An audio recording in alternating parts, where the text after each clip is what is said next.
Kasus pembunuhan pengacara Rudy Esgani hingga kini masih menyisakan tanda tanya. Korban meregang nyawa setelah tertembak senapan angin pada malam pergantian Tahun Baru 2024 lalu.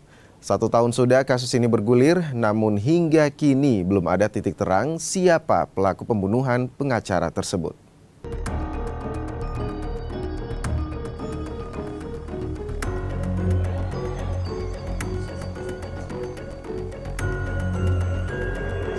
Tertembak, korban terdapat di bawah mata sebelah kanan.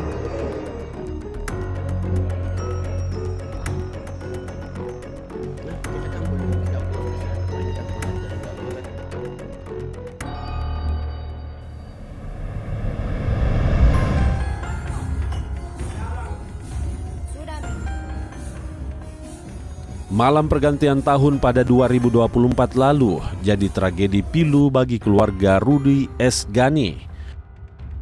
Pengacara tersebut meregang nyawa di tengah pesta kecil keluarga menyambut tahun 2025. Rudy Esgani terkapar usai ditembak menggunakan senapan angin di rumah mertuanya di Desa Patuku, Limpoe, Kecamatan Lapariaja, Kabupaten Bone, Sulawesi Selatan. Meski sempat dilarikan ke puskesmas, nyawa korban tak tertolong. Yang ditembak berinisial RD, seorang pengacara yang bertempat tinggal di Makassar, Kota Makassar. Korban meninggal dunia? Ya, pada saat terjadi penembakan tersebut, korban dibawa ke puskesmas Lapariaja dan sesaat setelah tiba di puskesmas Lapariaja, korban meninggal dunia. Langkah kepolisian sekarang? Langkah-langkah yang kami lakukan pada malam itu yaitu kami membentuk tim gabungan antara Reskrim, Intel, Narkoba, dan Polsek untuk mengungkap pelaku itu untuk mendatangi TKP. Polisi pun akhirnya turun tangan lakukan penyelidikan. Tak hanya Polres Bone, Polda Sulsel pun juga diterjunkan. Otopsi digelar untuk memastikan penyebab kematian korban. Hasilnya, ditemukan luka di bagian di bawah mata kanan. Pelaku menggunakan peluru berkaliber 8 mm yang biasa digunakan pada senapan angin.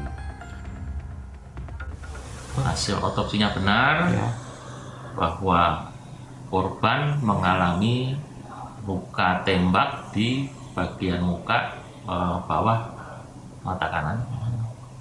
Terus kemudian peluru bersarang di tulang leher.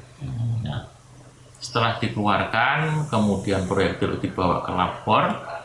Labor menyatakan bahwa itu adalah peluru senapan angin, bukan senjata api. Sudah dalam keadaan rusak. Ya. Kemudian dari hasil pemeriksaan labor disampaikan bahwa peluru tersebut kalibernya 8 mm. Jenazah korban disemayamkan di Kelurahan Lorong 6, Kelurahan Kaluku Bodoa, Kecamatan Talo, Kota Makassar, Sulawesi Selatan. Almarhum yang merupakan anak bungsu dari 2 bersaudara ini dikenal baik dan sangat peduli dengan keluarga. Keluarga kehilangan atas kepergian kerabatnya dan yakin kepolisian akan mengusut kasus ini dengan profesional. Pangkep besok pagi Pak, jam 9. Jam 9. Itu di kampung halaman itu seperti apa Pak? Di kampung halaman istrinya. Dari mata keluarga itu almarhum ini bagaimana Pak? Maksudnya sosoknya seperti apa? Sebenarnya posisi sekarang tinggal di Makassar tuh di Bone. Tentu saya bersedih dan tragis, ini adalah satu peristiwa tragis di keluarga kami.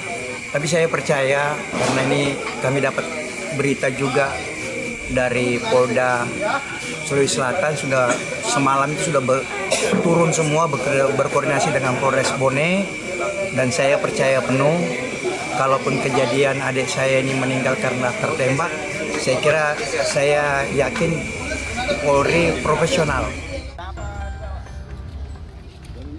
Jenazah Rudi Esgani akhirnya dimakamkan pada 2 Januari 2024.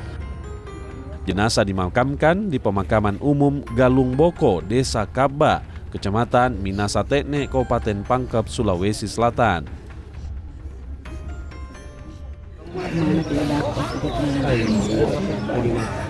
Spontan, pokoknya bilang kayak petir begitu. Tidak ada dari luar barangkali kita di jalanan itu menurut ya kalau ledakan itu saya dengar dari balik mobil saya karena mobil di depan kantor itu saya parkir gelap karena berarti memang diikuti saya mohon diusut dengan tuntas mudah-mudahan secepatnya. Apakah almarhum sebelumnya pernah ada masalah dengan orang lain? Tidak pernah. Almarhum itu orang tidak pernah dia bermasalah, tidak pernah. Tapi Ibu ada tidak yang bisa ditandai Ibu gambaran mungkin pada saat kejadian itu dari pelaku? Tidak ada yang lihat spontan, tidak ada karena pikiran waktu itu kita berpikir bukan tembakan, kita pikirannya petasan. Iya, petasan. Tahun baru tuh. Iya, petasan. Iya, waktu itu hening kayak karena biar petasan tetangga-tetangga sebelah tidak ada juga bunyi. Cuma itu satu kali itu yang berapa kali bunyi dia itu? Satu kali tembakan. Pemeriksaan saksi atas kasus kematian pengacara Rudi Esgani dilakukan. Sejumlah orang dimintai keterangan, termasuk istri korban. Polisi coba mengungkap kasus pembunuhan tersebut. Tim khusus bahkan dibentuk kala itu demi mengungkap dalang pembunuhan Rudi Esgani. Untuk saksi kita sudah kurang lebih sekitar 8 orang yang sudah dibuatkan berita acara di verbal ya. Namun dari pihak istri korban sendiri baru sebatas lisan, namun untuk pemeriksaan secara verbal juga belum karena mungkin beliaunya masih berduka dan mengurus di rumah. Terkait dengan motif mungkin belum kami bisa menyampaikan, nanti proses berjalan nanti setelah bukti-bukti dan kemudian juga hasil-hasil secara scientific crime investigasi yang kami terima, baru nanti kami akan menyampaikan lagi kepada teman-teman, kemudian termasuk juga kepada teman-teman media terkait dengan hasil kesimpulan dari penyebab kematian daripada salah satu korban berinisial RS ini. Segala upaya telah dilakukan, namun hingga 1 tahun berlalu, kasus ini masih belum terungkap. Minimnya bukti jadi tantangan bagi penyidik untuk mengungkap kasus pembunuhan Rudi Esgani. Polisi terkendala lantaran lokasi kejadian berada di ruang terbuka dan tidak adanya CCTV serta tidak ditemukannya DNA di lokasi kejadian. Kami masih terus bekerja, tim kami masih di sana, insya Allah kita segera untuk ini mengungkap, insya Allah kita tetap upaya karena banyak sekali klaster-klaster di situ. Dan mungkinnya memang ya orang-orang dalam kampung itu. Sudah ada yang dicurigai Bang? Nantilah kalau ada kami update. Demikian. Kalau kendala sejauh ini untuk kendalanya ya memang di sana. Yang pertama CCTV itu tidak ada. Terus juga kita mau ngambil seperti DNA yang di tempat dia lalui ini kita tidak ketemukan waktu itu. Polda Sulsel pun kini meninjau ulang penyelidikan kasus tersebut. Penyidik akan mempelajari kembali kasus pembunuhan Rudi Esgani demi menemukan titik terang kasus pembunuhan di malam pergantian tahun 2024 lalu tersebut. Tim Liputan.